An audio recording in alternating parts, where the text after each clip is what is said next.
Hello students, आप लोगों का हमारे चैनल में स्वागत है। और हमने अपना एनालॉग इलेक्ट्रॉनिक्स का सेकंड लेक्चर आप लोगों के लिए लेकर आए हैं। जिन बच्चों ने अभी तक पहला लेक्चर नहीं देखा है वो हमारा पहला लेक्चर देख सकते हैं यूट्यूब पर। और हमारे चैनल को सब्सक्राइब शेयर करना बिल्कुल ना भूलें ताकि और बच्चों को भी इसका लाभ मिल सके। और हमारा जो बेल आइकन है उसको दबाना बिल्कुल ना भूलें। बेल आइकन से आपको हमारे नोटिफिकेशन अपडेट टाइम मिलते रहेंगे। जो भी लेक्चर आएंगे वो आपको टाइमली मिलते रहेंगे। अब हम स्टार्ट करते हैं अपना सब्जेक्ट एनालॉग इलेक्ट्रॉनिक्स। हमने जो पहले लेक्चर में आपको छोड़ा था मटेरियल्स पर छोड़ा था, और आगे मैंने कहा था कि मैं मटेरियल्स पर एक टेबल बनाकर आपको दूंगा जिससे कॉम्पिटिटिव में क्वेश्चन में ऑब्जेक्टिव टाइप क्वेश्चंस काफी पूछे जाते हैं और डायरेक्टली आप आंसर उसका टेबल के अकॉर्डिंग दे सकते हैं। तो आज डिस्कस करते हैं उस टेबल के बारे में। तो हम मटेरियल्स पर चल रहे थे। हमने अब तक मटेरियल्स में पढ़ लिया था कि मटेरियल्स कौन कौन से होते हैं। हमारे कंडक्टर, सेमीकंडक्टर, इंसुलेटर्स, 3 टाइप के मटेरियल्स होते हैं इलेक्ट्रॉनिक्स में। वो हम पहले भी डिस्कस कर चुके थे। उसका एनर्जी गैप भी देख लिया था और कंडक्टर को कंडक्टर की तरह वर्क कैसे करता है ये भी हमने जान लिया था। उसके बाद इंसुलेटर की तरह वर्क क्यों करता है ये भी हमने देख लिया था। और सेकंड टर्म सेमीकंडक्टर क्यों सेमीकंडक्टर की तरह बिहेव करता है ये भी हमने देख लिया था। अब हम इस पेज का 3 पार्टीशन करेंगे। इधर हम अपने पैरामीटर्स देखेंगे, किस किस पैरामीटर्स में कैसे वो काम करता है, पैरामीटर्स। ठीक, इधर हम अपना कंडक्टर देखेंगे, कंडक्टर। इधर हमारा सेमीकंडक्टर देखेंगे हम, सेमी कंडक्टर। और इधर हम इंसुलेटर देखेंगे, इंसुलेटर में कैसे बिहेव करते हैं ये पैरामीटर्स। सबसे पहले पैरामीटर्स में बात करते हैं हम रेजिस्टेंस की।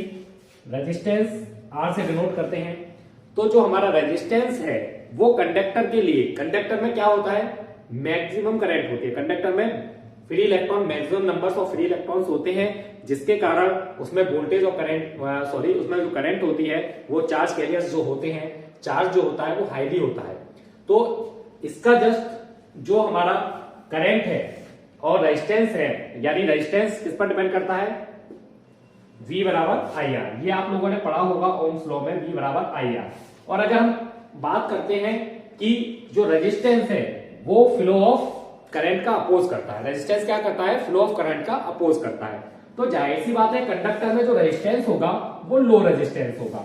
सेमीकंडक्टर के लिए रेजिस्टेंस की वैल्यू मीडियम होगी, मीडियम रेजिस्टेंस होगा। और इंसुलेटर के लिए हाई रेजिस्टेंस होगा। ठीक है, बात करते हैं कंडक्टेंस की। जी से डिनोट करते हैं इसको हम, कंडक्टेंस को ट्रांस कंडक्टेंस, इसको हम जी से डिनोट करते हैं। और ट्रांस कंडक्टेंस जस्ट अपोजिट होता है किसका, रेजिस्टेंस का। तो जो इंसुलेटर में हाई था वो कंडक्टर में हाई हो जाएगा, कंडक्टर का जो पोर्शन है हाई हो जाएगा, सेमीकंडक्टर मीडियम ही रहेगा। और जो हमारा इंसुलेटर है वो लो वैल्यू का ट्रांस कंडक्टेंस देगा।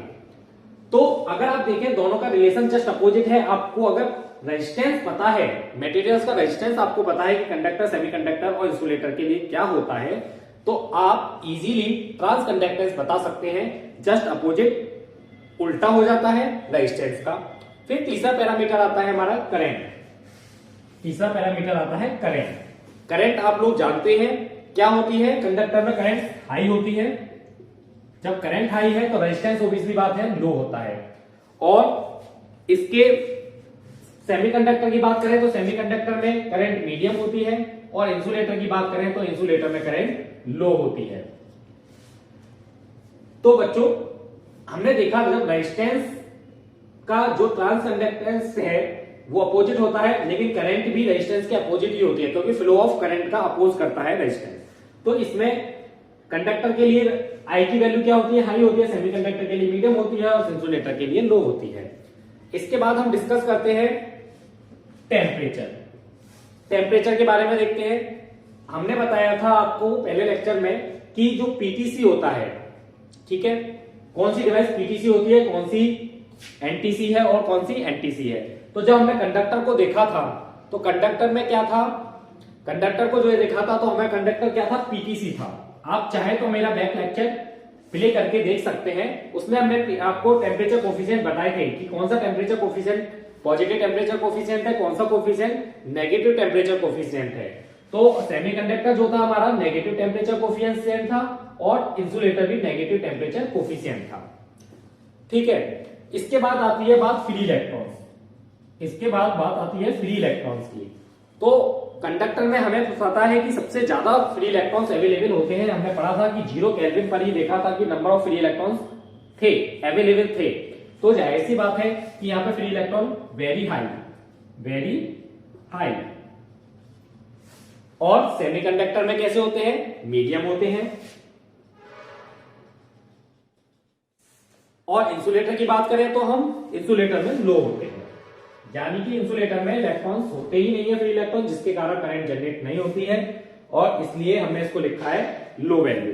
लो वैल्यू का होता है फ्री इलेक्ट्रॉन। बैंड गैप की बात करें, जिन बच्चों ने अभी तक मेरा पहला लेक्चर नहीं देखा है वो बैक यूट्यूब में जाकर पहला लेक्चर मेरा देख सकते हैं चैनल पर।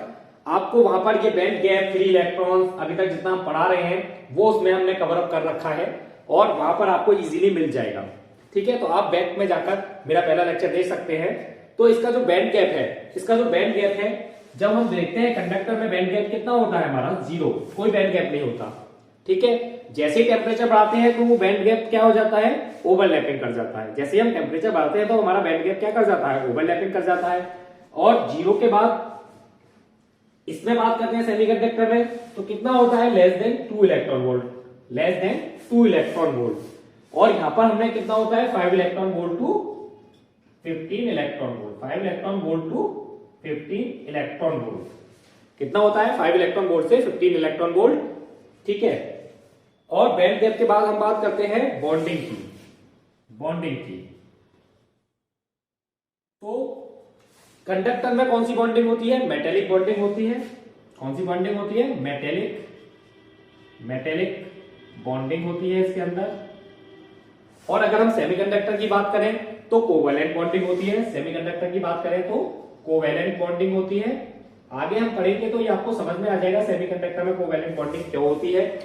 और अगर हम आगे बात करें इंसुलेटर में तो आयनिक बॉन्डिंग होती है। इसके अंदर आयनिक बॉन्डिंग होती है। अगर कंडक्टर, सेमीकंडक्टर, इंसुलेटर में जो भी क्वेश्चंस बनते हैं, resistance, transconductance, current, temperature, free electron, band gap, bonding, तो जैसा मैंने आपको बताया था कि हम साथ के साथ कॉम्पिटिटिव एग्जाम को भी लेकर चलेंगे, कॉम्पिटिटिव एग्जाम के क्वेश्चनों को भी लेकर चलेंगे। क्वेश्चनों के लिए हम वीडियो आपको अलग से बना देंगे और आप उसमें भी देख सकते हैं। अभी फिलहाल जब हमारा थोड़ा सा सिलेबस कवर अप होगा तो हम अलग से क्वेश्चन के ऊपर भी वीडियो बनाएंगे ऑब्जेक्टिव टाइप के। लेकिन ये जो टेबल मैंने आपको दिया है आप इसका स्क्रीनशॉट ले सकते हैं, ये आपके लिए बहुत यूजफुल है। अगर आप इस टेबल को डायरेक्ट भी याद रख लेते हैं, दिमाग में कर लेते हैं या इसको समझ लेते हैं तो आपके अधिकतर जो है क्वेश्चंस, ऑब्जेक्टिव टाइप अगर क्वेश्चंस आता है तो वो यहीं से पूरा हो जाएगा। तो आप इसका स्क्रीनशॉट ले लीजिए, और नहीं तो हमारे लेक्चर में पढ़ा हुआ है, आप किसी भी टाइम कभी भी देखकर वीडियो देख सकते हैं। तो जेई के क्वेश्चंस कुछ इसी टाइप के आते हैं। जेई के जो क्वेश्चंस बनते हैं डिप्लोमा के लिए, जो जेई के क्वेश्चंस बनते हैं, जेई कंपटीशन के जो क्वेश्चंस बनते हैं वो इसी टाइप के कंपटीशन में क्वेश्चंस पुटअप होते हैं। तो आपसे अगर वो कभी पूछ सकता है कि कंडक्टर का जो रेजिस्टेंस होता है वो क्या होता है, वो ऑप्शन में दे देगा, आपको लो दे देगा, मीडियम दे देगा, हाई दे देगा, नॉन ऑफ दिस दे देगा। तो आप सीधे से अगर आपको पता है कि कंडक्टर में रेजिस्टेंस क्या होता है, लो होता है, ऐसे ही वो क्वेश्चन पुटअप आपसे कर सकता है कि सेमीकंडक्टर का ट्रांसकंडक्टेंस कैसा होता है, वो आपसे पुटअप कर देगा, हाई होता है, मीडियम होता है, लो होता है, नन ऑफ दीज होता है। तो आप सीधे से आंसर पुटअप कर देंगे मीडियम होता है। ऐसे ही वो आपसे क्वेश्चन पुटअप कर सकता है कि जो करंट है वो कंडक्टर में हाई होती है, मीडियम होती है, लो होती है, क्या होती है, आप सीधे बता देंगे। टेम्परेचर कोफिशिएंट आपसे पूछ सकता है, आप सीधे बता देंगे। अगर वो फ्री इलेक्ट्रॉन्स के बारे में पूछ सकता है तो आप वो भी बता देंगे। ज्यादा से ज्यादा वो बैंड गैप के बारे में पूछेगा। बैंड गैप का मैंने उस समय भी क्वेश्चन आपको समझाया था पहले लेक्चर में, और अब भी मैं बता रहा हूं कि अगर वो बैंड गैप पूछता है तो इन्हीं में से पूछेगा आपको। अगर ये वैल्यूज याद है, आपको टेबल याद है, तो आप इजीली इसको बता सकते हैं। और bonding, metallic bonding, covalent bonding, ionic bonding, आप इजीली उसको बता सकते हैं। तो इतना हमारा जो टेबल थी वो कवर अप हो जाती है। और आगे हम बढ़ते हैं, इसमें एक टर्म्स आती है थर्मल वोल्टेज, क्योंकि आगे इलेक्ट्रॉनिक्स में अभी कुछ फॉर्मूलेज आएंगे या फिर कुछ टॉपिक्स ऐसे आएंगे जिसमें बीटी का यूज होगा, उसको हम बोलते हैं थर्मल वोल्टेज। क्या बोलते हैं इसको? Thermal voltage. तो अभी हम देखते हैं थर्मल वोल्टेज कितनी होती है, क्या होती है, ये अभी हम इस लेक्चर में देख लेंगे।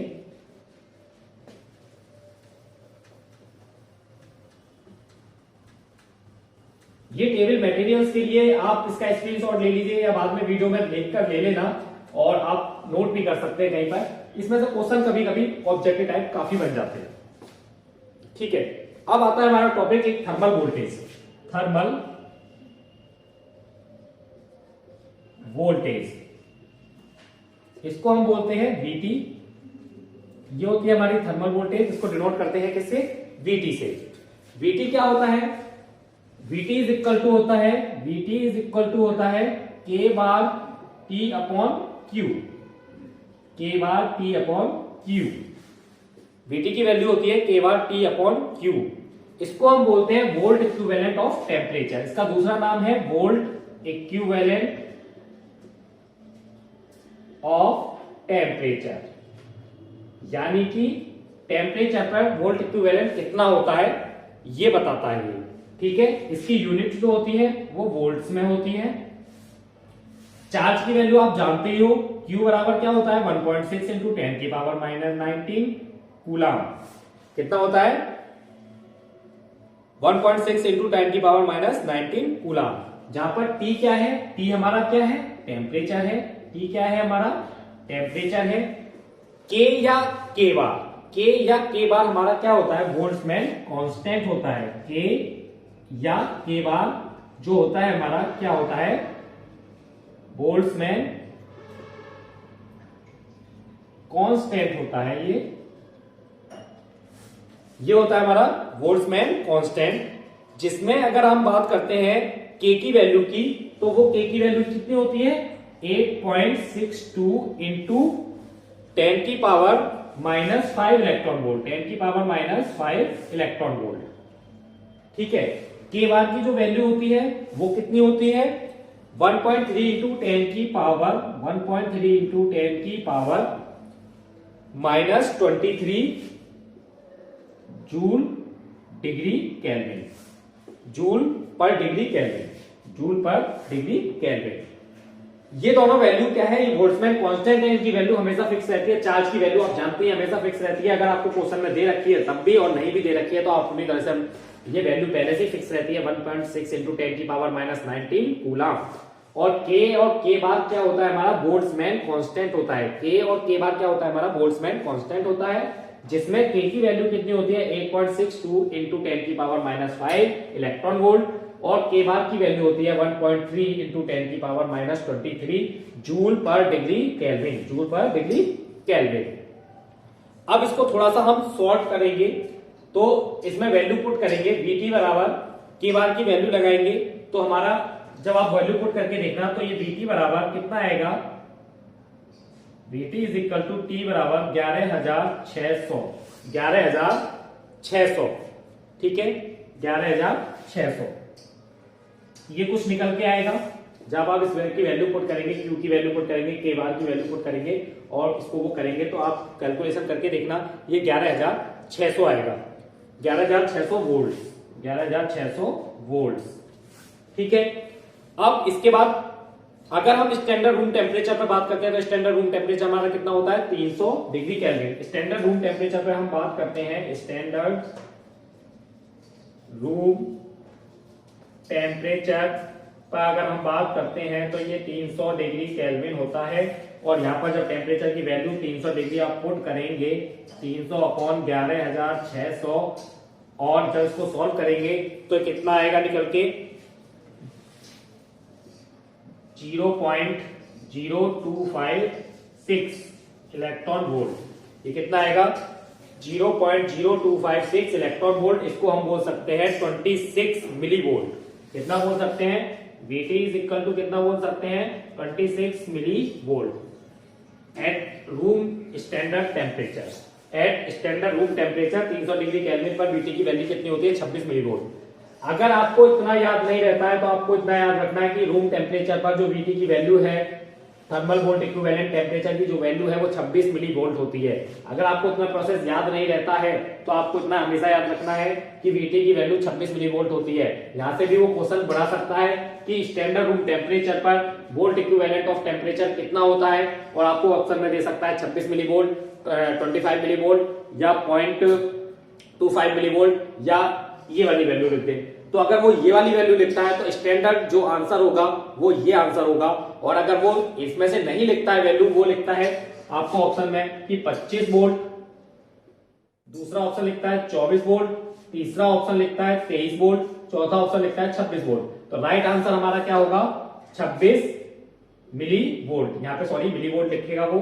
और अगर ये ऑप्शन आपको दे दिए जाते हैं क्वेश्चन में और पूछ लिया जाता है कि what is the value of standard room temperature, volt equivalent of temperature की वैल्यू क्या होती है रूम टेम्परेचर पर, तब आपको ऑप्शन क्या टिक करना है 26 मिली वोल्ट। तो ऐसे क्वेश्चंस आपसे जेई सिलेबस में पूछे जाते हैं, जेई के एग्जाम में ऐसे क्वेश्चंस इलेक्ट्रॉनिक्स में से जनरेट हो जाते हैं जिनको हम लोग कभी पढ़ते नहीं है और वो स्किप हो जाता है और क्वेश्चन गलत हो जाता है। तो आप यहाँ पर ध्यान देकर पढ़ेंगे, मेरे लेक्चरों को देखते रहिए और हमारे साथ बने रहिए, हमारे चैनल के साथ बने रहिए। हम आपको पूरा एनालॉग इलेक्ट्रॉनिक्स खत्म करके देंगे, और हमारे चैनल को सब्सक्राइब करते रहिए, लाइक करते रहिए, शेयर करते रहिए, ताकि और भी बच्चे जो कंपटीशन की तैयारी घर से बैठ कर रहे हैं वो भी इस लेक्चर को देख सकें।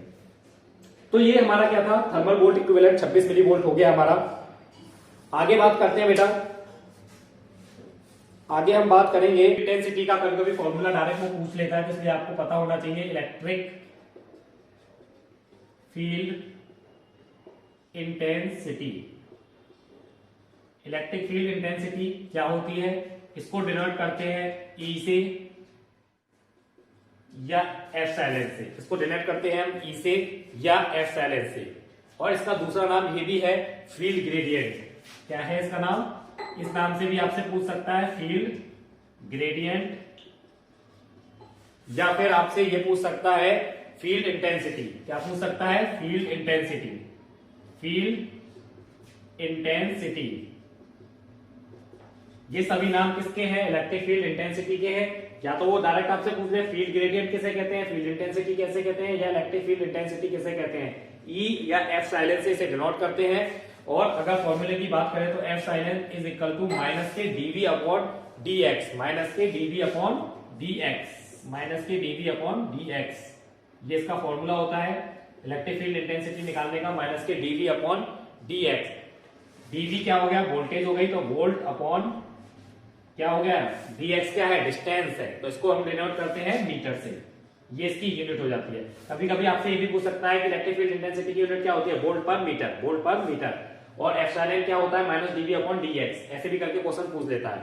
तो इसको हम बोलते हैं इलेक्ट्रिक फील्ड इंटेंसिटी। इसको अगर आप इसमें लिखना चाहो तो वोल्टेज एक्जिस्टेंस अपॉन डिस्टेंस, इस टाइप में भी वो पूछ सकता है। ये क्या होती है, voltage existence, existence upon distance. इसको थ्योरेटिकल फॉर्म में बोलते हैं epsilon is the voltage existence upon distance, voltage existence upon distance. आप चाहे तो इसका स्क्रीनशॉट ले लीजिए, नोट डाउन करना चाहे नोट डाउन कर लीजिए, नहीं तो हमारे वीडियोस में आप इजीली इसको देख सकते हैं। अब एक टॉपिक बचता है जिसको हम अभी कवर करा देते हैं आपको, mobility of charge carriers. Mobility of charge carriers, तो मोबिलिटी ऑफ चार्ज कैरियर्स क्या होता है, मोबिलिटी ऑफ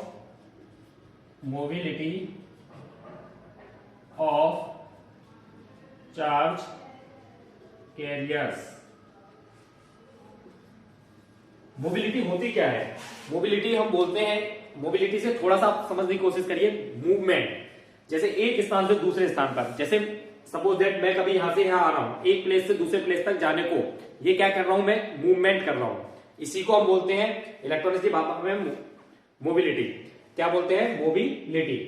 तो इसमें मोबिलिटी कौन करेगा, मैं तो नहीं करूंगा। इलेक्ट्रॉनिक्स के अंदर क्या होते हैं, अगर हम इलेक्ट्रॉनिक्स की बात किए थे तो आप पहला लेक्चर देखना, मैंने पहला पॉइंट लिखवाया था बेसिक इलेक्ट्रिकल और इलेक्ट्रॉनिक्स में डिफरेंस कराते हुए, कि जो इलेक्ट्रॉनिक्स होती है वो इलेक्ट्रॉन एंड होल से लेकर बनती है। तो अगर इलेक्ट्रॉन या होल्स एक स्थान से दूसरे स्थान पर ट्रेवल करते हैं तो उसको हम क्या बोलते हैं, उनकी मोबिलिटी ऑफ बोलते हैं। एक स्थान से दूसरे स्थान पर पहुंचने को हम क्या बोलते हैं, मोबिलिटी। म्यू बराबर क्या होता है, drift velocity upon field intensity. Mu बराबर क्या होता है, ड्रिफ्ट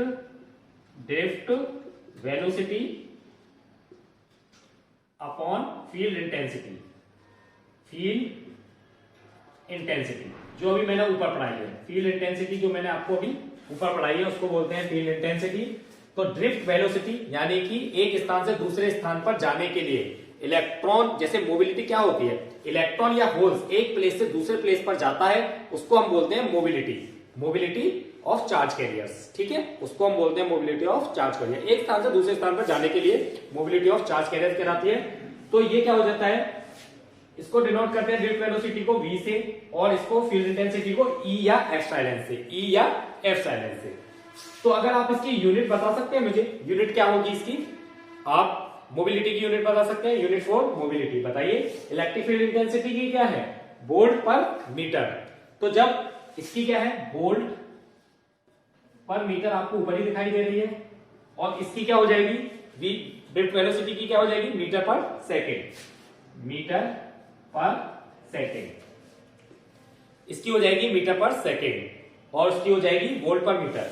अब इस मीटर को आप ऊपर ले जाएंगे तो क्या बन जाएगा, metre square upon volt second, volt second क्या हो जाएगी, मीटर स्क्वायर वोल्ट सेकेंड। और अगर आपसे ऑप्शन में कहे कि यूनिट फॉर द मोबिलिटी क्या होती है, मीटर स्क्वायर वोल्ट सेकेंड, और अगर आपको इसने ये लिख दिया सेंटीमीटर स्क्वायर और अपॉन वोल्ट सेकेंड, तो क्या ये यूनिट हो सकती है, नहीं हो सकती है, ये भी यूनिट हो सकती है। अगर ऑप्शन में आपको ये देता है तो ये टिक करेंगे, ये इनमें से एक देगा। अगर दोनों नहीं देगा, अगर आपको ये देता है तो आप ये छोड़ के नहीं आएंगे क्वेश्चन में, ये पुटअप करेंगे, और ये देता है तो ये पुट करेंगे, दोनों आंसर सही है। ठीक है, centimetre square upon volt second, metre square upon volt second. Mu is equal to क्या होता है, drift velocity upon field intensity. क्या होता है, drift velocity upon field intensity. और यूनिट फॉर म्यू के लिए क्या होती है, ये होती है। और डेफिनेशन अगर आप लिखना चाहें तो लिख सकते हैं कि mobility indicates how quickly the electron और holes moving from one place to another place, इसको हम बोलते हैं मोबिलिटी। इसी में एक टर्म आ जाती है कि इलेक्ट्रॉन और होल्स की मोबिलिटी कितनी होती है, वो भी आपसे कभी कभी क्वेश्चन पूछ लिया जाता है। इलेक्ट्रॉन या होल्स की मोबिलिटी कितनी होती है, ये भी क्वेश्चन आपसे कंपटीशन में पूछ लिया जाता है, एग्जाम्स में पूछ सकता है, तो ये पता होना चाहिए।